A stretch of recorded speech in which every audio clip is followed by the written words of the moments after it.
म्हणता मी 3री वर्गात होतो. आमच्या आईनं मागितलं की 12 वर्षां पोरग झालं की 4 बहिणीवर मी एकटा झाल्यानंतर ती प्रदोष व्रत नंतर देवाला मागण्या सगळ्या वाढल्या की बघ बाळ्या नाव ठेवली. बाळ्या लाडका. बाळ्याची केस 12 वर्षानंतर 14 वर्षांनी काढायचं म्हटलं देवाला मागून घेतली. आता 14 वर्षांत माझी केस काढायचं म्हटल्यानंतर मी गेलो सरासरी 7वी पर्यंत माझी केस राहणारच. 3रीला आल्यावर इथं परत मला दोन्हीकडे केस. मग आता शाळेत काय झालं इन्स्पेक्शन साहेब येणार म्हटल्यानंतर सगळ्यांनी युनिफॉर्म ड्रेस. मी म्हणजे मराठीतनं कन्नडमध्ये कसं आलो ही कथा आहे. मग काय झालं साहेब आल्यानंतर गुरुजी तयारी. उद्या साहेब आल्यानंतर तमाम उठ जाओ नमस्ते 1 नमस्ते 2 क्रिया चालू. मग साहेब येणार म्हणतात टॉप सकाळी ड्रेस तेव्हा इस्त्री बिस्त्री जरा कमी प्रमाणात असायचे. आई ते करून गेलं ड्रेसमध्ये बसलो. मग माझ्या साईडला आमच्या आईनं छान रेबिन घालून वेण्या घातल्या आणि माझ्या ईर्ष्येवर माझे काकू माझ्या बी पोरग्याचं 14 वर्षात केस काढणार म्हणून त्याच्या बी लांबच्या लचकले ना त्याला भावाला माझ्या येण्या घालून साईडला बसलो. मग आमची रांग आता बसलाय पुरुष लोक असं इकडं लेडीज. मग मला पुढे बसवला. जरा हुशार बोलतोस म्हणताना मास्तर पुढे बसवला. ती ऑर्डर द्यायची की तमाम मोठ जाओ. ती ऑर्डरला मला दिलं. सर मग बसतो म्हटलं पुढं काय आता पाठ केला आणि बसला. माझ्या पाठी माझा भाऊ चलत भाऊ. मग साहेब एंट्री मारते. तमाम उठ जाओ सल्यूट मारला. साहेब 2 मिनिट बसला. किती स्ट्रेंथ आहे काय तुम्हाला माहित आहे सगळे विचारला. शेवटला त्यांनी काय म्हटलं ह्या 2 मुली ह्या लाईन मध्ये काय बसवलाय. तेवढ्यात मला आवरलं नाही. साहेब मी मुलगी नाही मुलगा आहे म्हटलं.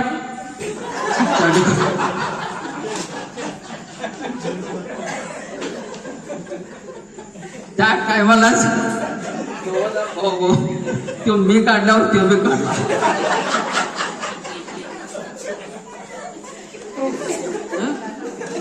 मग हे कवा तर मला आठवते घरी.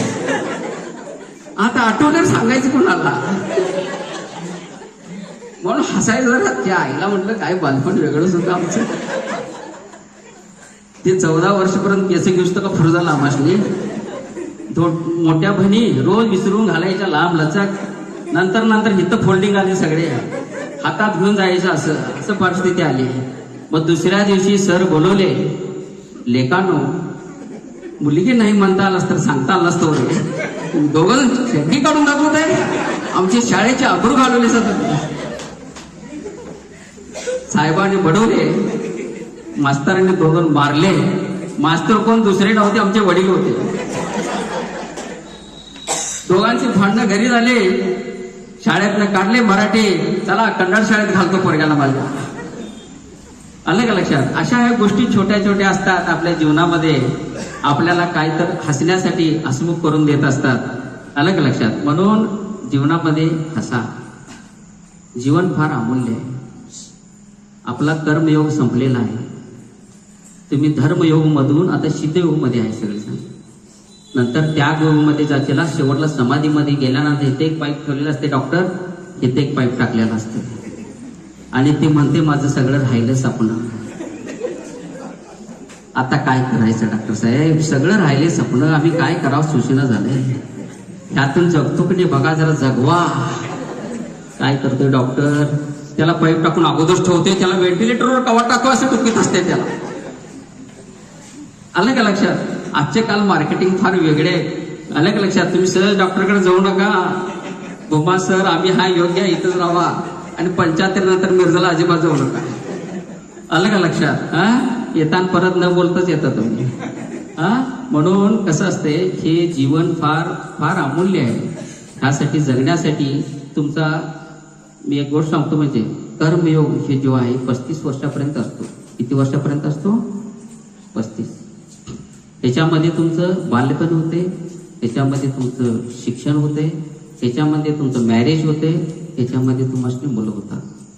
त्यातून तुमचं मार्केटिंग संपलं. 35 वर्ष. 35 वर्षानंतर 48 वर्षापर्यंत काय होता तुम्ही?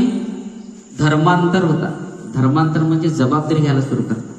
आई वडिलांची जबाबदारी, बायकोची जबाबदारी, मुलांची जबाबदारी, त्यांच्या शिक्षणाची जबाबदारी, सगळ्यांना धर्म करत जातात. दिवाळीला सगळ्यांना नटवायचं, स्वतःला हाय जे झोनत तेच चालते ऍडजस्टेबल. आलं का लक्षात? अशा ह्या धर्मयोगामध्ये जाऊन तुमचं 48-45 वर्ष संपतं. त्याच्यामध्ये तुमचं स्वतःचं घर असलं पाहिजे, स्वतःचे मुलं चांगले एज्युकेट झाले पाहिजे, आई वडील चांगले असले पाहिजे आणि सर्व हेल्दी असले पाहिजे. 48 नंतर जो योग आहे तुम्हाला सिद्ध योग प्राप्त होतो. हे दोन्ही धर्म आणि कर्म चांगलं पार पाडल्यामुळे तुम्हाला काय मिळतंय? सगळं अर्निंग येत असते. आमच्यासारखे आता आम्ही बी आलोच 40-45ला.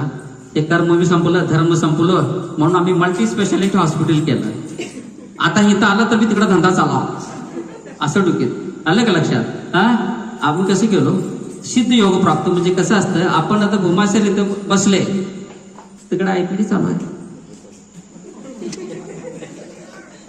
इथं मी इथं बसलो, इथं लॅब चालू आहे. इथं बसलो, एक्सरे रीड चालू आहे. इथं बसलो, इको टेक्निशियन इको करत राहिलाय. इथं बसलो, जिम चालू आहे. म्हणजे ह्या गोष्टीमुळे सिद्ध प्राप्ती होत असते. म्हणजे तुम्ही केलेले कर्म जे असतात, धर्म असतात, सिद्ध प्राप्ती म्हणजे तुमचं अर्निंग चांगलं असलं पाहिजे, बसल्या जागेला तुमचं इन्कम असलं पाहिजे आणि कमाई तुमची नॉर्मल आणि फिक्स असली पाहिजे. मग ते रिटायरमेंटचं जवळ येते की 58 वर्ष ಡಾಕ್ಟರ್ ದಂತ ನಾವು ಕಾಶ್ಮೀರಕ್ಕೆ ಹೋಗೋದು ಉಳ್ದೈತಿ, ಹಂತಿಗೆ ತಗೋದು ಅಂತಾನು ಮದುವೆ ಆಗ ಹೋಗೋದಿತ್ತು ನೋಡಿ, ನಾವು ಹೋಗ್ಲಿಲ್ಲ. 48-50 वर्षानंतर मग भारत देशामध्ये आपण काश्मीरचा विचार करतोय. तेव्हा गुडगुड दुखत असत्या, कोणाला पॅन्ट घालायला सपोर्ट लागत असतोय, कुडकुडत असतोय. आलं का लक्षात? ह्या गोष्टीमध्ये आपण काय करतोय? बाहेर पडण्याचा विचार करतोय. बरोबर आहे. धंदाच तसा आहे हो का? सगळे कमवण्यासाठी आयुष्य जाते, राहिलेल्या आयुष्यामध्ये एन्जॉयमेंट विचार करतो, पण एन्जॉयमेंटला टाइम निघून गेला नसतो. आलं का लक्षात? 48-60 वर्षापर्यंत येता सिद्धयोग संपतो तुमचा. पण राहते काय माहित आहे? मुलं मोठी होतात, सुना येतात घरी, आई वडील साथ असतात, साथ नसतात. सगळ्यात मोठं जे आधार असतो आई वडिलांचा असतो आयुष्यात. जो आधार आहे आई वडिलांचा तो सगळ्यात मोठा आधार असतो. जोपर्यंत तुम्ही आई वडिलांना संकट असतात ते मोठं धैर्य वेगळंच असतं. आणि ज्या दिवशी तुमचे आई वडील नसतात ते धैर्य फार कमजोर असते. किती पण मांडून मोठा असून दे, मनात झरत असतो. अलग लक्षात? मग हे 60 वर्षामध्ये तुम्हाला सगळं बघायला मिळत असते. मग तेव्हा त्याग योगामध्ये जातात.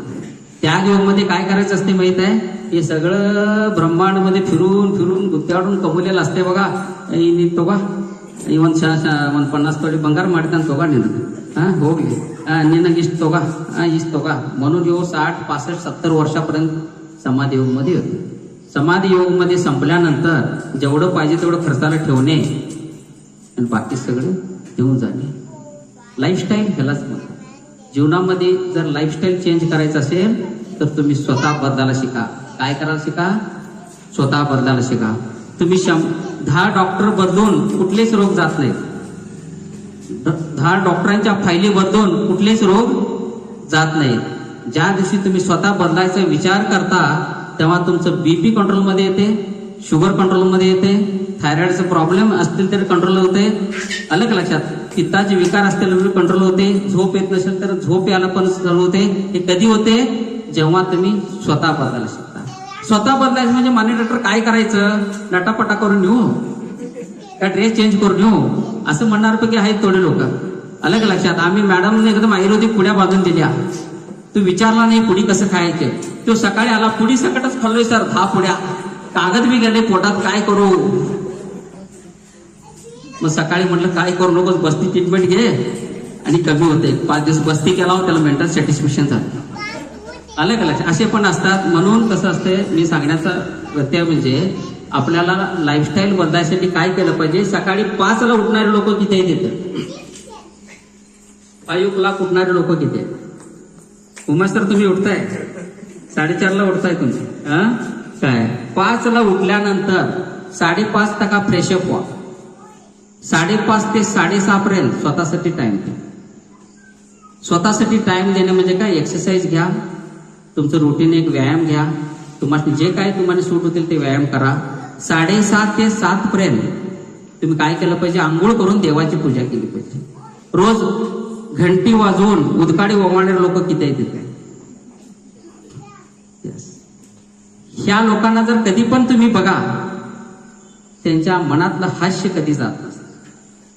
आयुष्यात तिने हसणं कधी विसरलेलंच नाहीये. म्हणून त्यांच्या प्रकृतीमध्ये आज जे हार्मोन आहेत ते बॉन्डिंग आहेत, आध्यात्मिक आहेत, विचारिक आहेत, सर्वांना प्रतिकार शक्ती देणारे आहेत. कधी पण त्यांना उठवा, फ्रेश दिसतात ते लोक. 7 नंतर तुमचं रुटीन बसवा आणि जीवनामध्ये आपलं कर्म काय असेल त्या कर्माला टाइम टेबल घालून तुम्ही घडवत जावा. आणि ही जी लाईफस्टाईल आहे, स्वतःसाठी माणूस 1 तास जर दिला, 24 तास तुमच्यासाठी शरीर काम करते. आणि स्वतःसाठी तुम्ही जर वेळ दिला नसला तर कधीच तुमचे शरीर तुम्हाला साथ देत नाही. म्हणून ब्लड प्रेशर, डायबिटीस, थायरॉइड आणि obesity, acid peptic disorder, brain disorder हे कुठलेच रोग नाही आहेत. हे लिहून घ्या. दिस इज ऑल हार्मोन इम्बॅलन्स आहे. हार्मोनचे इम्बॅलन्स झाल्यामुळे तुमच्या प्रतिकार शक्तीमध्ये हे रोग आलेले आहेत. आणि त्यासाठी बॅलन्स करण्यासाठी डॉक्टर बदलू नका, तुम्ही बदला. 100 किलो वजन घेऊन होते सर, उद्या आठवड्याभरात बघा 2-3 किलो तर उतरायला पाहिजे बघा. तुमच्यात पंचकर्मा चांगलं करतात म्हणा, आणि 3 किलो जर उतरून दिला बघा, तुम्हाला मी पेशंट आणून देतो बघा पुढच्या आठवड्यात. पाहिलीच मी म्हणायचं, मग तू तुझ्यासाठी काय करणार रे? मी काय करणार नाही सर, काय करायचं ते तुम्हीच करा, अनेक 5,000 जास्त घ्या. हे लाईफस्टाईल आहे लोकांची. आणि जाताना काय विचारतोय, सर रात्री झोप येते, 90 जर घेतलं तर चालतंय, काय उत्तर देणार डॉक्टर? आता सध्यामध्ये प्रेझेंटेशन मध्ये कालच पेशंट मला विचारला रात्री, तर आज तोकुश्वर निधीपरांनी घ्यान म्हणून जास्त ओरडला, उद्यापासून यायचं बंद. जास्त काय जर ज्ञान सांगायला गेला, ज्ञान डॉक्टर तबा युगान आध्यात्मिक येता मारतो खोंडलीची नमनम नडदी चलो असं म्हणणारे पण नाही. आलं का लक्षात? हे काय म्हणतात आणि काय करतात ह्याच्यापेक्षा आपण लोकांसाठी काय करतो हे महत्वाचा विषय आहे. म्हणून जीवनामध्ये तणावमुक्त जीवन जगण्यासाठी आपल्याला काय केलं पाहिजे? हसणं हे नॅचरल योगा आहे. हसणं हा नॅचरल मेडिसिन आहे. हसणं हे जीवनामध्ये सर्वांना देव दिलेलं नाही, फक्त मनुष्याला दिलेलं आहे. आणि मनुष्य हा हसण्याचा जर उपयोग करून घेत नसेल तर आयुष्यात तो कधीच सुखी राहत नाही. म्हणून आपल्या मुलांच्या बरोबर असून दे, आपल्या फ्रेंड सर्कल बरोबर असून दे, आपल्या आई वडिलांच्या बरोबर असून दे, हसणं एक 10 मिनिट तर फार जरूरच आहे. ठीक आहे. म्हणून जर तुम्हाला आई वडील जर असतील, किती पण बिझी असा, पण आईपाशी एक 10 मिनिट बसून तुम्ही वेळ द्या तिला. काय आई जेवलीस का? आई तुला काय पाहिजे का? मी काय आणून देऊ का? ह्या जर 3 गोष्टी विचारला तर दिवसभर ती आनंदात आणि हसमुख मध्ये असते, तिच्या कुठल्याच गोळ्या चालू नसतात. आणि हे जर तुम्ही विचारला नाही तर तो दुरावपणा असं वाढणार आणि मनामधला किंतु तुमच्या आयुष्यभर कधी जाणार नाही आणि तुम्ही कधीच हसू शकणार नाही. जो आईवर जास्त प्रेम करतो, वडिलांना आदरणीय मानतो, गुरुला पूज्य मानतो, तो आयुष्यात कधी पण हसमुख राहतो. म्हणून एक लास्ट तुम्हाला एक जास्त वेळ घेत नाही, करेक्ट 10 वाजलेला आहे, बरोबर आहे. मी करेक्ट 1.25 तास आता मी तुमच्या बरोबर बोलत आहे. आलं का लक्षात? किती गोष्टी चांगल्या पण सांगितल्यात, किती गोष्टी हसत पण सांगितल्यात. पण जाताना सांगतो, आता सगळे सिनियर आहोत. थोड्या लोकांनी अजून पण कन्फ्युज आहे की देव आहे की नाही, आहे की नाही? देव कधी बघितलाय? कोण बघितलाय देव? आम्ही बघितलोय. Is it right? देव कुठं आहे? हुडकायला जायला लागते का? आत्मरूपी आहे, आत्मामध्ये आहे. आत्मा कुठं आहे? माने डॉक्टर आत्माला खेळता येईल, आत्माला हो हुडकाडून बघ परला देऊ नाव. Is it right? देव हा आपल्यामध्ये साक्षात आपल्या जवळ असतो. त्याला आपण ओळखत नाही, त्याच्यामुळे तो स्पर्श होत नाही. Is it right? आता जिवंत रूपातले देव कोण आहे हे जर तुम्हाला म्हणायचं असेल तर जिवंत रूपामध्ये कधी पण घरी एका कुणाच्या पण घरी जावा, कुणाच्या पण मंदिरात जावा, लक्ष्मी, सरस्वती, गणपती हे 3 एकाच फोटोत का आहे? मधी विष्णू का नाही? मधी शंकर का नाही? Is it right? Anybody can answer? कुठल्या शास्त्रात लिहिलेलं आहे हे तिन्ही देव एकत्रच का बसतात? फोटोत बघितलाय ना वा, लक्ष्मी, सरस्वती, गणपती हे एकत्र फोटोत का आहे? Is it right? लक्ष्मी म्हणजे तुम्हासनी आर्थिक सहाय करून, घराला बल देऊन, घराला चालवून, आपल्या कुटुंबाला व्यवस्थित पार पडणारा म्हणजे तुमचे वडील. आणि गणेश म्हणजे जे आई जन्माला देते, बोलायला चालवते, शिकायला शिकवते, सगळं चालणं, त्याचं रडणं, खाणं पिणं सगळं म्हणून मोठं करते, ती गणपती रूपात असते. आणि शेवटला राहिलेले तुमचे गुरु जे तुम्हाला व्यवहार ज्ञान शिकवतात. डॉक्टर म्हणून आज मी बोलतोय, व्यवहाराच्या गोष्टी, समाजातल्या गोष्टी, सर्वांच्या शेअर करायच्या गोष्टी जो शिकवतो तो गुरु. म्हणून लक्ष्मी हे वडील रूपात आहेत, गणेश हे आईच्या रूपात आहेत, आणि सरस्वती हे गुरुच्या रूपात. जो माणूस आयुष्यात या तिन्ही लोकांनी रिस्पेक्ट देतो आणि आयुष्यात या तिन्ही लोकांनी स्मरण करून पुढे जातो, ते आयुष्यात कधीच पाठी पडत नाही आणि कधीच तो धैर्य गमवत नसतो. म्हणून आयुष्यात सगळ्यांना रिस्पेक्ट द्यायचा असेल, जिवंत रूपातले देव म्हणजे कोण? तुमचे आई, वडील आणि गुरु. त्यांना हुडकायला जायला लागत नाही, तुमच्या घरीच आहे. त्यांना स्मरण करा, त्यांना एक दोन गोष्टी चांगल्या बोला, त्यांच्या पाया पडा आणि एक मिठीत घेऊन बघा तुमच्या मधले किती भावना बदलले जातील. हे तुम्ही विसरलाय म्हणून आज सगळ्यांच्या चेहऱ्यावरचा हसमुख गेलेला आहे. जो मुलगा हसतो मनापासून, जे आई वडिलांची सेवा परिपूर्ण मर्ते दमतक करतोय आणि गुरुचं जे मान्य दिलेले गुरुचे विचार जे आयुष्यभर प्रामाणिकनं इथिक्सनं आपल्या प्रॅक्टिसमध्ये करतो, तोच सक्षम डॉक्टर. आज आपण किती पेशंट बघतोय म्हणण्यापेक्षा आज माझ्या हातून किती पेशंट बरे झाले हे फार महत्वाचे. आज पेशंट किती माझ्यापासून सुखी आहे, माझ्यापासून किती कुटुंब वाचले हे फार महत्वाचे. माझा पैसा हे माझ्या आयुष्याला मोठा करत नसतो, पण दिल्याला माझं ज्ञान आणि सेवा हे माझ्या मनाला आणि धैर्याला मोठं करत असते. म्हणून जाता जाता चार गोष्टी तुम्हाला सांगायच्या. म्हणजे आता फक्त ट्रेस चालू असेल तुम्हाला, आलं का लक्षात? डॉक्टरांनी काय आध्यात्मिक सांगितलं, गेल्या गेल्या आई वडिलांचा पाय दाबाव पण काय आहे? Is it right? ठीक आहे. म्हणजे आता जाता जाता आपण थोडं हसून जाऊया. आलं का लक्षात? सगळ्यांना भूक लागलेली आहे, वेळ झालेली आहे. काय एक असं चालायचंय, एक गोष्ट होती. असंच एक लास्टला एक कॉमेडी मी सांगेन. डॉक्टर प्रोफेशनला थोडं कॉमेडी करायचं फार टफ असतंय, परंतु बोलता बोलता थोडं कॉमेडी बोलायचं पण एक छंद असतंय. आलं का लक्षात? एक असंच कॉमेडी शो होता आणि त्या लग्न कार्यालय होतं एक मोठं. तिथं दादा कोंडके आणि निळू खोली येतात. कोण येते माहित आहे? दादा कोंडके कोण? यस, माहित आहे? निळू फुले येतात.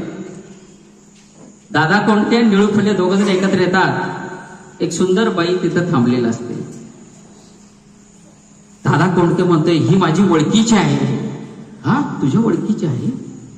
हे हातात आहेत ना बेंगल्स, हे मीच दिले. ही साडी आहे ना सुंदर, हे मीच दिलोय. ती नाकातली नथनी आहे बघ, हे मीच दिलोय. निळू फुल्या कन्फ्युज होते, काय काय दिलाय सगळं यो अगोदरच. मग तुम्ही काय दिलाय साहेब म्हणतोय. ते हातातलं बाळ आहे ना, ते मी दिलंय. आलं का लक्षात? अशा कॉमेडी गोष्टी पूर्वी व्हायच्या. आलं का लक्षात? चित्रात त्या गोष्टी चित्रीकरणात उतरायच्या आणि तेव्हा माणूस हास्य होऊन जात होता. परंतु आजकाल आपण हसणं विसरलेलं आहे. कॉमेडी मित्रांच्या करायच्यामध्ये जोक तर फारच कमी झालेले आहे. आलं का लक्षात? ह्या सगळ्या गोष्टी फार आपण जरा हसत जर केला तर फार चांगलं असतंय. म्हणून लास्ट एक दोन गोष्टी सांगतो. हसायचं जर असेल, तुम्ही स्वतःला विसरा. आणि हसायचं जर असेल तर हसा मनापासून, त्याला थांबवू नका. असेच मी एक चार गोष्टी सांगितल्याबद्दल आणि तुम्ही शांतपणे ऐकल्याबद्दल मी सर्वांचा आभारी आहोत आणि धन्यवाद.